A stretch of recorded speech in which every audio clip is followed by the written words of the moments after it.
नमस्कार दोस्तों, मेरा नाम है भालचंद्रा। ब्रह्मांड सिद्धाश्रम में आप सभी का स्वागत है।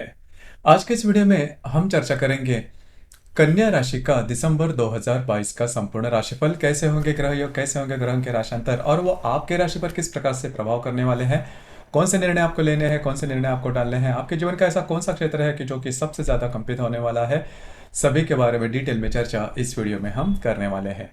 अपना जो चैनल है ब्रह्मांड सिद्धि एस्ट्रो, इस चैनल पर मेष राशि से लेकर मीन राशि तक की जो सभी 12 राशियां हैं, इन सभी 12 राशियों का राशिफल दिसंबर 2022 का क्या होगा, इस विषय पर वीडियो अपलोड हो रहे हैं। आप इसका आनंद लीजिए। तो आज के इस वीडियो में हम चर्चा करेंगे कन्या राशि का राशिफल। सबसे पहले हम शुरुआत सूर्य ग्रह से करेंगे, जो कि आपका वेश भी है।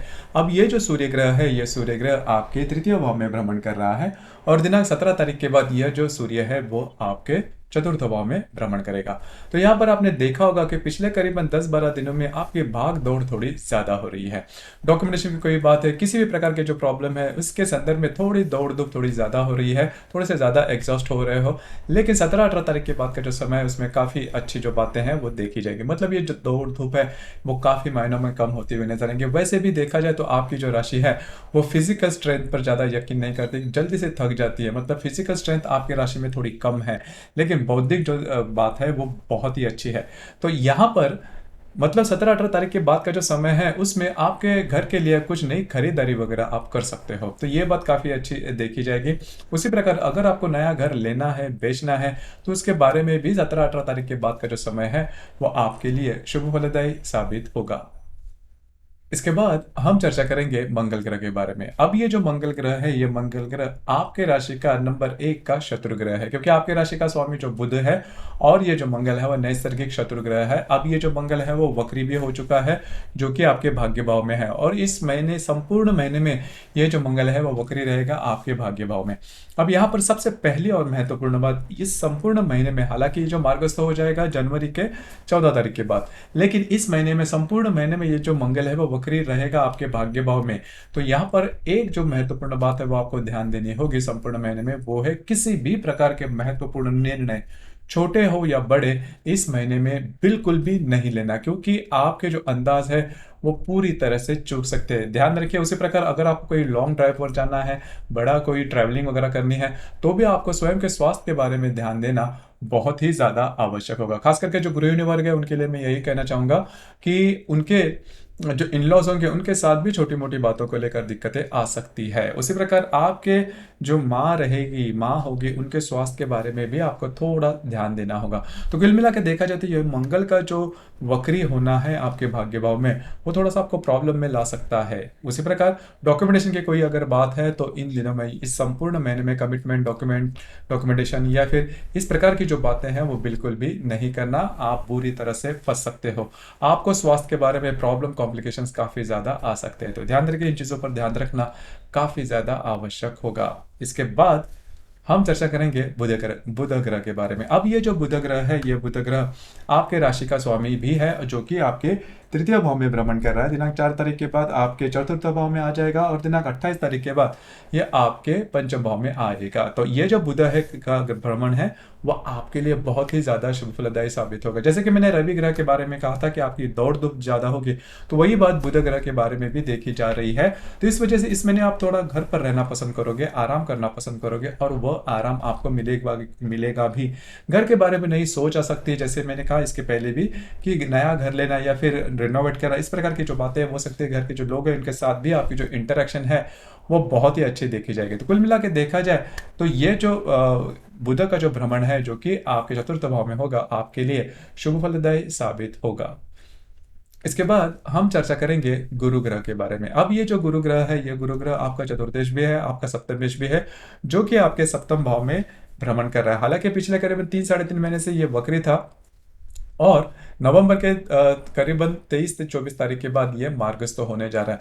लेकिन इसके कुछ अच्छे परिणाम आपको मिल सकते हैं। जो मेंटल स्ट्रेस या फिर टेंशन आपने पिछले करीबन 3-4 महीने में देखा था, वो अब काफी मायनों में नॉर्मल होता हुआ नजर आएगा, जो कि बहुत ही अच्छी बात होगी। जिस वजह से आप में और आपके जो वैवाहिक जोड़ीदार हैं, उन जो इंटरेक्शन है उसमें जो कमी आई थी, जो प्रॉब्लम आए थे, कॉन्फ्लिक्ट हुई थी, वो काफी मायनों में नॉर्मल होती हुई नजर आएगी। घर के जो लोग हैं उनके साथ भी इन्हीं कई चीज़ों के लेकर थोड़े बहुत प्रॉब्लम हुए थे, वो भी अभी धीरे धीरे नॉर्मल होते हुए नजर आएंगे।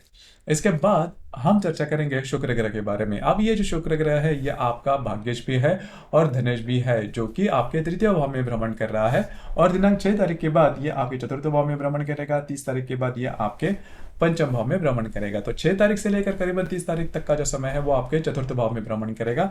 बहुत ही अच्छा कालावधि है यह।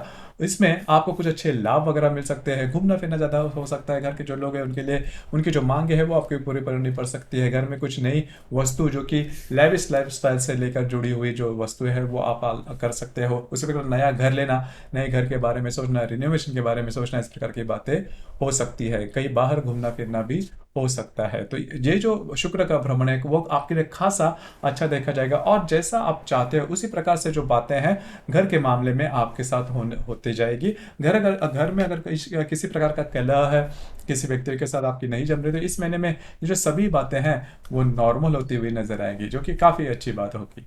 इसके बाद हम चर्चा करेंगे शनि ग्रह के बारे में। अब ये जो शनि ग्रह है, ये शनि ग्रह आपका पंचम भी है, षष्ठेश भी है, जो कि आपके पंचम भाव में स्वयं के राशि में भ्रमण कर रहा है। काफी अच्छी बात है। हालांकि ये जो शनि है वो मार्गस्थ हो चुका है, उसके जो परिणाम है वो भी आपने अनुभव किए होंगे। सबसे पहले महत्वपूर्ण बात, अगर आप शेयर मार्केट से जुड़े हुए हैं तो कुछ अच्छे लाभ आपको मिल रहे हैं। लॉन्ग टर्म आपने जो इन्वेस्टमेंट की थी उसके कुछ अच्छे रिटर्न्स भी आपको मिल रहे हैं। उसी प्रकार अगर आप किसी के किसी के रिलेशनशिप में है तो उनके साथ भी आपकी जो रिलेशनशिप है वो काफ़ी अच्छी देखी जा रही है। आप दोनों में जो हार्मनी है वो भी काफ़ी अच्छी देखी जा रही है। उसी प्रकार आपके जो संतान है उसके साथ भी आपकी जो इंटरेक्शन है वो काफ़ी अच्छी देखी जा रही है। जो गर्भवती महिला है उनके लिए भी ये जो संपूर्ण कालावधि है, मतलब ये संपूर्ण जो महीना है वो आपके लिए शुभ फलदायी साबित होगा। तो कुल मिला के देखा जाए तो शनि का जो भ्रमण है वो आपके लिए शुभ फलदायी साबित होगा। उसी प्रकार अगर आप नई नौकरी के बारे में सोच रहे हैं तो उसके कुछ अच्छे अपॉर्चुनिटी वगैरह आपको मिल सकते हैं। तो ये जो शनि का भ्रमण है वो आपके लिए शुभ फलदायी साबित होगा। मोटे तौर पर अगर देखा जाए तो घर का सुख या फिर घर के मामले में, फैमिली के मामले में कुछ अच्छी बातें इस महीने में आपको जरूर अनुभव होगी। अब हम चर्चा करेंगे डे टू डे लाइफ में जो ग्रह योगों के जो परिणाम हैं वो किस प्रकार के होंगे और उसके बारे में आपको किस प्रकार की जो बातें हैं वो ध्यान में रखने होंगे। सबसे पहले दिनांक 1 तारीख को बुध और नेपच्यून का केंद्र योग होने जा रहा है। बुध जो कि आपके तृतीय भाव में है, उसके साथ आपके षष्ठ भाव का जो नेपच्यून है वो त्रिकोण योग करने जा रहा है। तो सबसे पहले और महत्वपूर्ण बात, ट्रैवलिंग के बारे में आपको स्वयं के स्वास्थ्य के बारे में ध्यान देना होगा। उसी प्रकार डॉक्यूमेंटेशन के बारे में जो भी बातें हैं थोड़ा सा सजग रहना होगा। अब 1 तारीख को ही शुक्र और मंगल का प्रतियोग होने जा रहा है। मंगल जो कि आपके भाग्य भाव में है, वक्री अवस्था में है, उसके साथ आपके तृतीय भाव का जो शुक्र है वो प्रतियोग करने जा रहा है। अब ये जो ग्रह योग है थोड़ा सा इंपॉर्टेंट है। यहाँ पर जो भी आपका, अब ये जो मंगल है आपका भाग्येश भी है और आपका धनेश भी है। आपके जो खर्चे रहेंगे उसके ऊपर थोड़ा सा ध्यान दीजिए, और ऐसे खर्चे रहेंगे जिसका कोई मतलब नहीं। हालांकि आपकी जो राशि वो प्रैक्टिकल है, मतलब पैसे कहाँ पर खर्च करने हैं, कैसे खर्च करने हैं, किस तरह से खर्च करने हैं, इसका जो गणित है वो आपको काफी अच्छे तरीके से आता है। लेकिन इस महीने में जो अनवांटेड जो खर्चे हैं वो थोड़े से इस महीने में, मतलब करीबन 1 तारीख के आसपास आपके जो अनवांटेड जो खर्चे हैं वो ज्यादा हो सकते हैं। बस उसी के ऊपर आपको थोड़ा सा ध्यान देना होगा। हालांकि ये जो बातें 1-2 दिनों के लिए ही सीमित रहती है। उसी प्रकार दिनांक 2 तारीख को शुक्र और शनि का लाभ योग भी होने जा रहा है। शुक्र जो कि आपके तृतीय भाव में है, उसके साथ आपके पंचम भाव का जो शनि है वो लाभ योग करने जा रहा है। घूमना फिरना ज्यादा होना या फिर आपके जो रिलेशनशिप में व्यक्ति है उनके साथ अच्छा समय बिताना, इस प्रकार के जो अनुभव है वो आपको मिल सकते हैं दिनांक 2 तारीख को। उसी प्रकार दिनांक 4 तारीख को शुक्र और नेपच्यून का केंद्रीय योग भी होने जा रहा है। तो दिनांक 4 तारीख को किसी भी प्रकार के महत्वपूर्ण निर्णय नहीं लेना, छोटे हो या बड़े। अब ये जो शुक्र जो कि आपके तृतीय भाव में भ्रमण कर रहा है, उसके साथ आपके षष्ठ भाव का जो नेपच्यून है वो केंद्रीय योग करने जा रहा है। आपके जो खर्चे रहेंगे, स्पेंडिंग रहेंगे, उसके ऊपर भी, या फिर आपकी जो इन्वेस्टमेंट रहेगी उसके ऊपर भी थोड़ा ध्यान देना आवश्यक होगा। उसी प्रकार दिनांक 8 तारीख को रवि और मंगल का प्रतियोग होने जा रहा है। अब ये जो पर्टिकुलर एस्पेक्ट है वो थोड़ा महत्वपूर्ण है। रवि जो कि आपके तृतीय भाव में भ्रमण कर रहा है, उसके साथ आपके भाग्य भाव का जो मंगल है वो प्रतियोग करने जा रहा है। अब यह रवि आपका व्ययश भी है जो कि आपके तृतीय भाव में भ्रमण कर रहा है। यहाँ पर किसी भी प्रकार की कमिटमेंट, प्रोमिसेस, ट्रैवलिंग वर्क की जो बातें हैं, ऐसी बातें जिसकी वजह से प्रॉब्लम है, तो मतलब आप प्रॉब्लम फेस कर रहे हैं, या फिर आपने कहीं से कर्जा लिया है, वो डिफॉल्ट किया है, मतलब नहीं दे पा रहे हो, तो उसके संदर्भ में समस्याएं आपके सामने गहरे होते हुए नजर आ सकते। स्ट्रेस काफी ज्यादा बढ़ सकता है, बहुत ही एक्सट्रीम लेवल तक आ सकता है, क्योंकि यहाँ पर जो मंगल है वो वक्री भी है, वो आपके राशि के लिए शुभ नहीं माना जाता। तो लॉन्ग रन में आपने अगर कोई डिफॉल्ट किया है, कोई कर्जा लिया है, या फिर इस प्रकार के डॉक्यूमेंटेशन के बारे में कोई बातें की है, तो बात जो है आपके लिए कॉम्प्लिकेटेड हो सकती है। तो ये जो रवि मंगल का जो प्रतियोग है दिनांक 8 तारीख को होने वाला, आपके लिए थोड़ा सा स्ट्रेस या फिर टेंशन ला सकता है। तो जो 8 तारीख है वो अच्छी तरह से ध्यान में रखिए। उसी प्रकार दिनांक 12 तारीख को रवि और शनि का लाभ योग भी होने जा रहा है। अभी जो रवि जो कि आपके तृतीय भाव में भ्रमण करेगा, उसके साथ आपके पंचम भाव का जो शनि है वो लाभ योग करने जा रहा है। आपके जो रिलेशनशिप में व्यक्ति होंगे उनके साथ ये जो समय है वो काफी अच्छे तरीके से कट सकता है। उसी प्रकार अगर आप शेयर मार्केट में ट्रेड करते हो तो कुछ अच्छे लाभ वगैरह भी मिल सकते हैं। उसी प्रकार जो गर्भवती महिला है उनके लिए भी ये जो समय है वो शुभ फलदायी साबित होगा। उसी प्रकार दिनांक 14 तारीख को रवि और नेपच्यून का केंद्र योग भी होने जा रहा है। रवि जो कि आपके तृतीय भाव में भ्रमण कर रहा है, और जो नेपच्यून जो कि आपके षष्ठ भाव में भ्रमण कर रहा है, दोनों का केंद्र योग होने जा रहा है। इस समय में किसी भी प्रकार के महत्वपूर्ण निर्णय नहीं लेना। उसी प्रकार कहीं से अगर आपने लोन वगैरह लिया है तो थोड़ा सा लोन लेने के बारे में आप सोच रहे हो, थोड़ा सा सोच समझकर काम कीजिए, क्योंकि आपकी जो अंदाज है वो चूक सकते हैं। उसी प्रकार दिनांक 17 तारीख को बुध और हर्षल का त्रिकोण योग होने जा रहा है। अब ये जो त्रिकोण योग है वो बहुत ही ज्यादा महत्वपूर्ण साबित होगा। हालांकि बुध जो कि आपके चतुर्थ भाव में है, उसके साथ जो हर्षल आपके अष्टम भाव में होगा वो त्रिकोण योग करने जा रहे हैं। तो घर के मामले में जैसे मैंने ग्रहों के जो राशांतर है उसमें भी कहा था कि घर के मामले में काफी ज्यादा सोच विचार हो सकता है। नया घर लेना है, एग्जिस्टिंग घर बेचना है, घर में कुछ रिनोवेट करने हैं, घर के बारे में कुछ खरीदारी करनी है, तो उसके संदर्भ में कुछ अच्छे आइडियाज आपको आ सकते हैं, कुछ अच्छे इंट्यूशंस वगैरह आ सकते हैं। किस तरह से जो बातें हैं वह प्रत्यक्ष रूप में अमल में लाई जाए, क्योंकि आपकी जो राशि है काफी ज्यादा तार्किक है, काफी इन डेप्थ विचार करने वाली है, छोटी मोटी बातों को लेकर बहुत ज्यादा सोच विचार। तो उसके संदर्भ में छोटी भी बात हो तो भी आप बहुत ज्यादा सोच विचार करके उसके बारे में निर्णय लेते हो। काफी ज्यादा अलर्ट है आपकी राशि, तो उसके बारे में कुछ अच्छे इंटेलिजेंस, कुछ अच्छे विचार या फिर आइडियाज आपके मन में आ सकते हैं। इसके बाद दिनांक 22 तारीख को शुक्र और हर्षल का त्रिकोण योग होने जा रहा है। शुक्र जो कि आपके चतुर्थ भाव में भ्रमण कर रहा है, उसके साथ आपके अष्टम भाव का जो हर्षल है वह त्रिकोण योग करने जा रहा है। तो शुक्र जो जैसे मैंने कहा यह आपका भाग्यज भी है, द्वितीयज भी है, जो कि आपके चतुर्थ भाव में भ्रमण कर रहा है। तो ये दोनों का जो त्रिकोण योग है वह आपके लिए महत्वपूर्ण साबित होगा। अनएक्सपेक्टेड लाभ वगैरह मिल सकते हैं। घर के जो लोग हैं उनके साथ आपकी जो इंटरेक्शन है वो भी काफी अच्छी देखी जा सकती है। घर के जो लोग हैं इनके साथ कहीं बाहर घूमना फिरना भी हो सकता है। तो शुक्र हर्षल का जो त्रिकोण योग है आपके लिए शुभ फलदायी साबित होगा। ये जो दिन है इसमें आप घर पर कुछ अच्छे वस्तु या फिर कुछ लेविश लाइफस्टाइल की जो चीजें होती है वो भी खरीदारी इस दरमियान हो सकती है। इसी प्रकार दिनांक 24 तारीख को बुध और नेपच्यून का लाभ योग होने जा रहा है। बुध जो कि आपके चतुर्थ भाव में होगा, उसके साथ आपके षष्ठ भाव का जो नेपच्यून है वह लाभ योग करने जा रहा है। घर के जो लोग हैं उनके साथ आपकी जो इंटरेक्शन होगी इन दिनों में काफी अच्छी देखी जाएगी। और चतुर्थ भाव में ही दिनांक 29 तारीख को बुध और शुक्र की युति भी होने जा रही है। अब ये जो पर्टिकुलर एस्पेक्ट है वो बहुत ही ज्यादा शुभ फलदायी साबित होगा। दो जो महत्वपूर्ण ग्रह है बुध और शुक्र, उसकी जो युति है वो आपके चतुर्थ भाव में होने जा रही है। काफी महत्वपूर्ण दिन होगा। कई जो ऐसी बातें हैं जो कि रुकी हुए नहीं हो रहे हैं घर के मामले में, घर के जो लोग हैं उनके साथ वो काफी मायनों में नॉर्मल होते हुए नजर आएगी।